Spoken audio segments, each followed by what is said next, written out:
অনেকদিন American president বা আমেরিকার সম্পর্কে আমরা কথা কম বলেছি। স্বভাবতই আমেরিকার সম্পর্কে কথা বলা মানে ইরান আমেরিকান যুদ্ধের কথা বলা। আজকে সেই কথা টপকে ট্রাম্পের কি দুর্দশা আগামী দিনে আসতেছে সেটা নিয়ে কথা শুরু করব। লন্ডনের টেলিগ্রাফ পত্রিকার একটা হেডলাইন, সেটা অনুবাদ করে ছাপছে আমাদের বিজনেস স্ট্যান্ডার্ড পত্রিকাটা। তার হেডলাইন হলো, মধ্যবর্তী নির্বাচনে হারলে আমাকে অভিশংসন করা হবে, আপনারা সবকিছু হারাবেন, ট্রাম্প। The Telegraph. কথাগুলো একটু ব্যাখ্যা করে দিই শিরোনামটা। অভিশংসন মানে অভিশংসন আমাদের এদেশে নাই। অভিশংসন একটা পার্লামেন্টারি ওয়ার্ড। আমাদের এখানে যখন প্রেসিডেন্টকে অপসারণের পদ্ধতি উপায় কি? কিছুই না, সংসদের বেশিরভাগ ভোটার সংসদ সদস্য যদি প্রেসিডেন্টের বিরুদ্ধে ভোট দেয় তাহলে প্রেসিডেন্ট পদত্যাগ করতে হয়। তো এটা হয় না এই জন্য যে ক্ষমতাসীন দলেরই সবচেয়ে বেশি প্রেসিডেন্ট সংসদ সদস্য থাকে, তাহলে তারা এখনকার মির্জা ফখরুলের বিরুদ্ধে ভোট না দিলে তার পতন হবে না। বাংলাদেশে এই হলো অবস্থা। তবে বাংলাদেশের পতন হয় অদ্ভুত কারণে, ঠিক যেভাবে হঠাৎ করে চুপ্পুস। কারণ চুপ্পুরা যখন প্রেসিডেন্ট যখন বুঝতে পারে যে প্রধানমন্ত্রী চাচ্ছে না তাকে, তখন তার চুপচাপ সরে যায়, পদত্যাগ করা ভালো, নাহলে বেজ্জিত হয়ে সরে যেতে হবে। এগুলো বাংলাদেশের কায়দা। আমেরিকান কায়দা কি?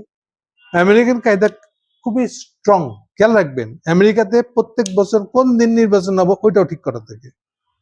আমেরিকার নির্বাচনের 4 বছর পরে পরে প্রেসিডেন্ট, ওই 4 বছরের ভিতরে মাঝখানেই নির্বাচন হবে।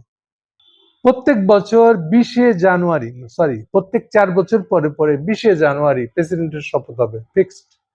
সবকিছু ফিক্স করা আছে। ইলেকশনের ডেট কি করে ঠিক করা আছে?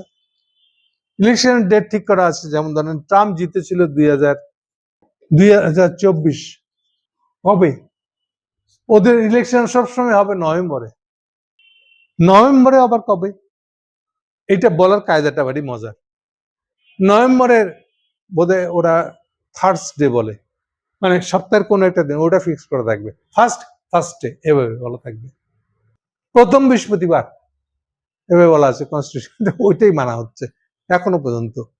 এটার বয়স 250 বছরের বেশি হয়ে গেল আমেরিকান রাষ্ট্রের বয়স, এখনো তারা এটা মেনটেন করে চলতে পারছে। কেমনে পারে দেখেন, 24 সালের নভেম্বরে ইলেকশন হবে, ক্ষমতা নিবে 25 সালের 20 জানুয়ারি, এটা ফিক্সড।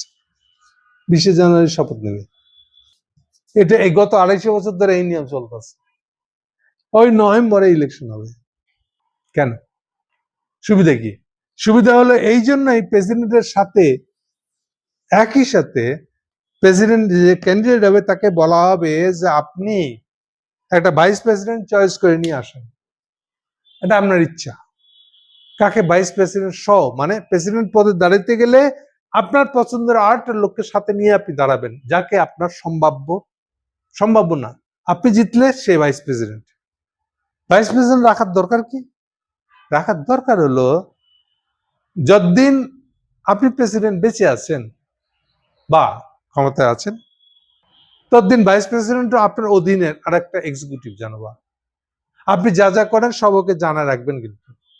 কিন্তু যদি কোনো কারণে আপনি পদত্যাগ করেন, এই যে 4 বছরের প্রেসিডেন্ট 2024 থেকে 2028 মনে করেন আপনি প্রেসিডেন্ট ছিলেন, এর মাঝখানে কোন এক সময় যদি আপনি পদত্যাগ করে বলেন, তাহলে কি হবে? আবার নির্বাচন হবে না, ওই আপনার ভাইস প্রেসিডেন্ট অটোমেটিক্যালি প্রেসিডেন্ট হয়ে যাবে। নো নির্বাচন, নো কিচ্ছু। ক্লিয়ার?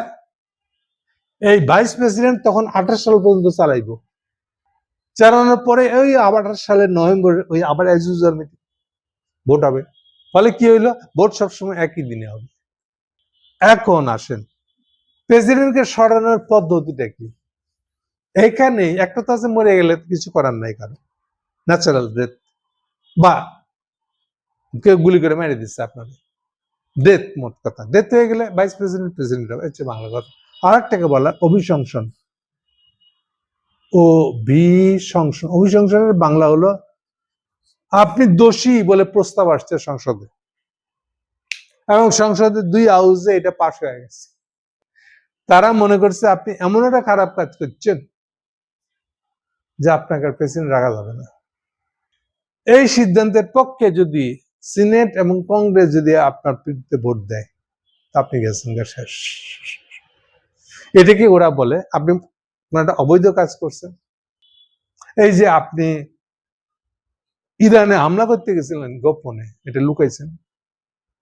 এরকম প্রত্যেকটা যে প্রেসিডেন্টের অভিশংসিত হয়েছে সে কোনো না কোনো একটা কেলেঙ্কারির সাথে জড়িত। তো অভিশংসন আনা হয়েছে, ওর সাথে সাথে পদত্যাগ করছে। বেশিরভাগ প্রেসিডেন্ট এই কাজ হয়েছে।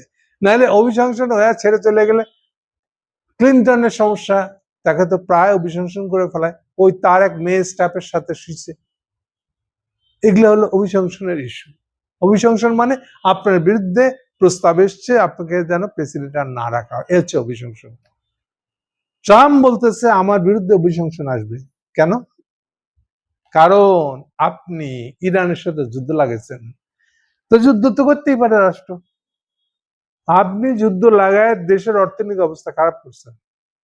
মিডল ক্লাসের আয় ইনকাম এমন কমছে, আপনি দেশের আয় নাই বলে আরো $2 ট্রিলিয়ন ধার করছেন। আপনি এমন একটা সিদ্ধান্ত নিচ্ছেন যে সিদ্ধান্তে পুরা দেশ ক্ষতিগ্রস্ত হয়েছে। এই জন্য আপনাকে আনবো। কখন আনবো আবার? এটা হচ্ছে আসল জিনিস। যখন আমরা দেখব যে ইলেকশনে, এই যে আচ্ছা আমেরিকান আরেকটা সিস্টেম হলো মধ্যবর্তী নির্বাচন। এটা ভালো সিস্টেম। আরেকটা মধ্যবিত্ত না, মধ্যবর্তী। বৃত্ত বলে তো টাকা পয়সা এসে যাবে। মধ্যবর্তী, মধ্যবর্তী মানে কার মাঝখানে? আমেরিকান প্রেসিডেন্টের আয়ু হলো 4 বছর। 4 বছর। এই 4 বছরের ভিতরে 2 বছরের মাথায় আরেকটা ইলেকশন হবে না, সেটা প্রেসিডেন্ট ইলেকশন না। তাহলে 2 বছরের মধ্যে কি ইলেকশন হবে? এই 2 বছরের মধ্যে যেটা হবে সেটা হলো পুরা কংগ্রেস। ওটা কংগ্রেস মানে আমরা যেটাকে সংসদ বলি, আমাদের সংসদ নির্বাচন হবে পুরাটাই 2 বছরের মধ্যে। প্রেসিডেন্ট নির্বাচনে এটা হলো মধ্যবর্তী নির্বাচন। প্লাস সিনেট হলো 100 জনের। ওই যে ইউনুসের ভাষায় উচ্চ কক্ষ, এই উচ্চ কক্ষের 1/3 মানে প্রায় 33 জন বা 34 জনের ইলেকশন হবে। তাতে কি হবে? তাতে হবে কি, মনে করেন এখন হাওয়া উঠছে তো ট্রাম্পের বিরুদ্ধে, দেশের মানুষের মতামত চলে গেছে ট্রাম্পের বিরুদ্ধে। তাহলে এখন মধ্যবর্তী ইলেকশন যেটা নেক্সট নভেম্বরে হবে, এই এই এই এই এই এটা হলো আগস্ট, সেপ্টেম্বর, অক্টোবর, নভেম্বরের 1 তারিখ, মানে 2 মাস আর বাকি আছে ধরে নিতে পারেন। 2 মাসের মধ্যে নভেম্বর ইলেকশন হবে। এই ইলেকশনে অ্যান্টি ট্রাম্প যে সেন্টিমেন্ট উঠে আছে, এখন ইলেকশন হলে কি হবে? এখন ইলেকশন হলে সংসদে পুরাটাই ডোমিনেট করবে ট্রাম্পের বিরোধী দল, অর্থাৎ ডেমোক্র্যাটরা। ডেমোক্র্যাটরা সংসদে ভরাই ফেলবে, তার সংখ্যাগরিষ্ঠ হয়ে যাবে। আর এই 33 জনের যদি সংখ্যাগরিষ্ঠ ধরেন যে 25 জনই যদি ডেমোক্র্যাটরা জিতে যায়, তাহলে তো তার সংখ্যাগরিষ্ঠ হয়ে যাবে সিনেটে। তাহলে কি দাঁড়ালো? এই 2 জায়গার যখন সংখ্যাগরিষ্ঠ হয়ে যাবে, তখন যে কোনো অভিশংসন নিয়ে আসলেই, প্রেসিডেন্টের বিরুদ্ধে যে কোনো অভিযোগ নিয়ে আসলেই তো সেটা পাস হয়ে যাবে। কারণ এটা নির্ভর করতেছে এই ডেমোক্র্যাটরা 2 জায়গাতেই, প্রেসিডেন্টের বিরুদ্ধে দল 2 জায়গায় যদি সংখ্যাগরিষ্ঠ হয়, তাহলে ওই সংসদ পাস হওয়ার তো কোনো বাকি না, আগেই বলে দেওয়া যায় যে এটা পাস হয়ে যাবে। এইটা হলো আমেরিকান সিস্টেম। এতক্ষণ ধরে আপনাদেরকে এটাই বুঝালাম। ট্রাম্প বলতেছে যে আমি যদি হেরে যাই, আমি হেরে যাওয়া মানে কি? আমার হেরে যাওয়া মানেই হলো ট্রাম্প তার ইলেকশনে দাঁড়াচ্ছে না মধ্যবর্তী নির্বাচনে। খেয়াল রাখেন, আইনত ট্রাম্প কিন্তু পুরো 4 বছরই ক্ষমতা থাকতে পারবে, কিন্তু যেহেতু দল বদলে গেছে, ট্রাম্পের দল সংসদে আর সিনেটে সংখ্যাগরিষ্ঠ থাকবে না। না থাকার মানে হলো, যখন প্রথম মানে ওটা হবে কি, ট্রাম্প যেই অর্থনৈতিক বিলই পাঠাক না কেন, এই 2 জায়গায় পাশ হয়ে আসতে হবে। এই 2 জায়গাটা ভেটে মেরে দিবে, যা একটা টাকা বের করতে পারবে না। উল্টা তেল মারতে ভাই ভাই ভাই, আপনারা যেটা বলবেন সেটাতেও একটা ছাড় করে দেন, এভাবে হাত পা ধরতে হবে। তো ওরা তো বলবে রাখ তোর হাত পা ধরা, সবার আগে তুই ভাগ, এই বলে তার নামে অভিশংসন আনবে। অভিশংসন এনে তাকে বাদ দিয়ে দিবে। যেহেতু 2 সংসদেই ডেমোক্র্যাটরা, ট্রাম্পের বিরোধী দলেরা সংখ্যাগরিষ্ঠ, এইটাকেই ট্রাম্প বলতেছে মধ্যবর্তী নির্বাচনে আমি হারলে মানে আমার দল হারার মানে হবে আমার এই দুই সংসদের সংখ্যাগরিষ্ঠতা আমি হারাই ফেলবো। হারাই ফেলার মানে হলো তারা অভিশংসন আনবে, অভিশংসন আইনে আমার বাইর করে দিবে। আমার বাইর করে দেওয়া মানে ওই ভাইস প্রেসিডেন্ট আমার যে আছে সে প্রেসিডেন্ট হবে, আমি তো থাকতে পারবো না। এখন সে কোন পলিসি নিবে সে তো আমার কথা শুনতে পারতো না। এই জন্য বলতেছে মধ্যবর্তী নির্বাচনে হারলে মানে ট্রাম্প ইলেকশনে দাঁড়াচ্ছে না, কিন্তু ট্রাম্পের দল দাঁড়াচ্ছে, এবং ইলেকশনটা হচ্ছে পুরো সংসদের ইলেকশন আর সিনেটের 1/3। তাহলে এই হারাটা এমন অবস্থা হয়ে যাবে, ট্রাম্প তো কোনো টাকা পয়সাই বের করতে পারবে না, প্লাস উল্টা ওরা এই দুই পরিষদেই অনাস্থা প্রস্তাব আনবে প্রেসিডেন্টের বিরুদ্ধে। এটাই অভিশংসন, আর তাতেই ট্রাম্পের অবস্থা শেষ, ট্রাম্পকে ক্ষমতা ছেড়ে চলে যেতে হতে পারে। এই জন্য বলছে ডোনাল্ড ট্রাম্প তাই দাবি করছেন আগামী নভেম্বরের মধ্যবর্তী নির্বাচনে রিপাবলিকানরা হেরে গেলে তাকে অভিশংসিত করা হবে। সাউথ ক্যারোলাইনা একটা নির্বাচনে নাকি একটা মিটিং এ গিয়ে সে ওপেনলি এই কথা বলতেছে, এই প্রথম। এর আগে কখনো কিন্তু ওনার নিজের মুখ থেকে এই কথা শোনা যায় নাই। তাহলে এই অস্বাভাবিক কঠোর ভাষায় বলছে কেন? নিজের দলকে যে চাপ কাটছে, দেখো শেষ চেষ্টা যদি কইরা কোনো মতে যদি অন্তত এই সংসদ আর সিনেটে কিছু যদি ধরে রাখতে পারো, একটা অন্তত সিনেটে নাইলে কংগ্রেসে একটা তো যদি অন্তত সংখ্যাগরিষ্ঠতা পাও, তাহলেও কিছু ঠেকবে, কিছু একটা করো, নাইলে কিন্তু আমি শেষ। এইটাই সে বারে বারে বলতেছে। ওকে, এখন এই অবস্থা আসলো কেন? এটা হচ্ছে আসল জায়গা।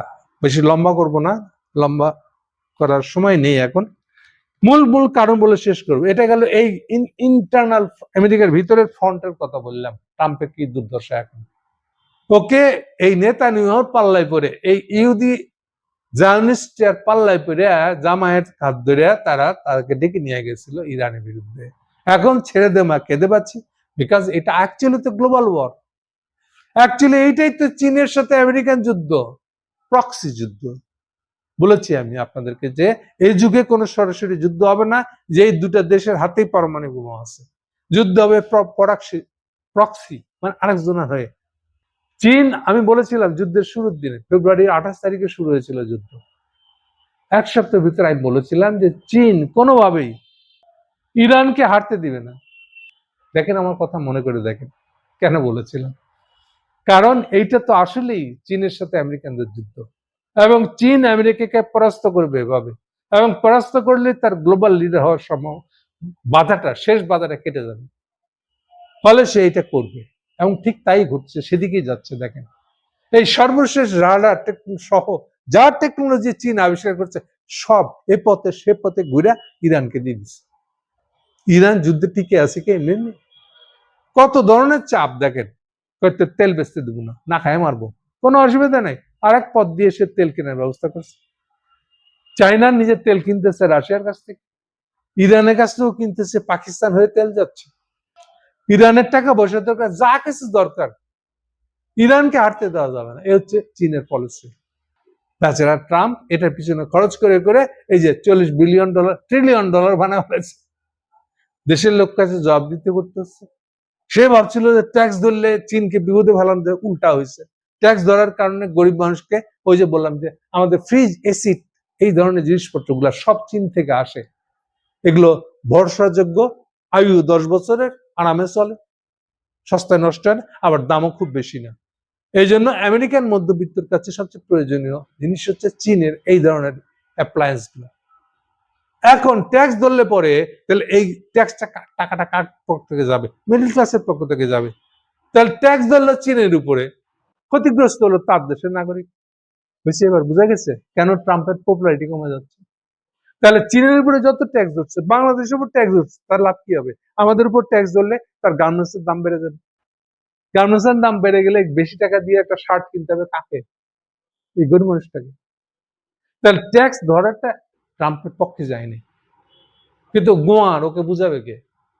তাহলে আলটিমেটলি তার যে সমর্থক চলে যাচ্ছে তার বিরুদ্ধে, এইটার কারণে। আর ওভারঅল আমেরিকার পক্ষে আর আগেকার মতন সে তো আর গ্লোবাল লিডার, সেই একটা দেশ না। গ্লোবাল লিডার কথার মানে কি, কথা সোজা করে, একদম সোজা করে বুঝেন। আপনি গ্লোবাল লিডার তখনই, খালি বললে হবে না আমাদের মেলা সামরিক শক্তি আছে এই জন্য আমি গ্লোবাল লিডার না। এখনো সামরিক শক্তিতে আমেরিকানরা আগায় আছে, কিন্তু চীনে গেছে পারতেছেন না। আপনি কেন? ইরান যুদ্ধে হয়েছে কি আসলে দেখেন, এই কথাটা ফাঁস হয়ে গেছে যে আপনার গোলা বারুদ সব শেষ, তো অসুবিধা কি, আবার বানাই নেন। হ্যাঁ, এত সহজ না। গ্লোবাল গোলা বারুদ আবার বানাইতে গেলে যে ইনভেস্ট করতে হবে, এই ইনভেস্ট করার ক্ষমতা আমেরিকান রাষ্ট্রের নাই, আমেরিকান অর্থনীতি নাই। তাহলে কি হইলো? তাহলে সামরিক শক্তিটা আসলেই হলো, যার অর্থনৈতিক শক্তি নাই তার সামরিক শক্তি ভুয়া। বুঝা গেল? আমেরিকা এখনো সামরিক শক্তিতে অনেক স্ফেয়ারে, অনেক বিষয়ে সে শক্তিশালী, কিন্তু তার অর্থনৈতিক শক্তি নেই এটাকে টিকে রাখে। প্লাস চায়নার সামরিক শক্তিতে যে পরিমাণ গবেষণা, নতুন টেকনোলজিতে ব্যয় করছে, এই ব্যয় করার সক্ষমতা আমেরিকার নাই। তাহলে দিনকে দিন চীনের কাছে সেরে যাচ্ছে। তাহলে যেটাকে দেখে মনে হচ্ছে সামরিক শক্তি, এটা ইন্ডিপেন্ডেন্ট না। সামরিক শক্তিটাও নির্ভর করে অর্থনৈতিক শক্তির উপরে। তাহলে মূল জিনিস হচ্ছে অর্থনৈতিক শক্তি। কি দাঁড়ালো? এই যে আপনারা একটা শব্দ শিখছিলেন পরাশক্তি, পরাশক্তি শব্দটা মিলিটারি বেসড। পরাশক্তি কাকে বলেন? আপনি মিলিটারি শক্তিশালী হলে আপনি পরাশক্তি ভাবছিলেন। সোভিয়েত ইউনিয়ন আর আমেরিকার যুদ্ধটা বোধহয় দুই মিলিটারি কে শ্রেষ্ঠত্ব? নো, ওখানেও আমেরিকার শ্রেষ্ঠত্ব ছিল তার অর্থনৈতিক শক্তির কারণে। আপনারা বুঝতে পারেন না। এই জন্য একালে দেখেন অর্থনৈতিক শক্তি যার বেশি, সেই সামরিক শক্তিতে বেশি। বলা হয় এই অর্থনৈতিক শক্তিকে সামরিক শক্তি ট্রান্সফার করতে 10 বছর টাইম লাগে।